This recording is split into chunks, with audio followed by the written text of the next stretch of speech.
kitchen with Kristen, and today we're doing takeout because we were very lazy and we were gonna cook something for you, but we were tired and we just felt like getting takeout, and we still wanted to make a video and show you how easy it can be to stay on track with your goals no matter what amount of calories you're on and still get something delicious.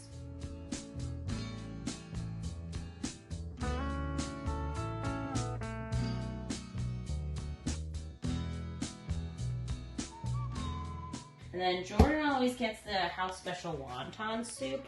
I'm not a soup fan, but it's very high volume with all the chicken broth. And then it has a lot of meat and shrimp. So it's very high in protein as well, and then it has all the vegetables in there. It's good.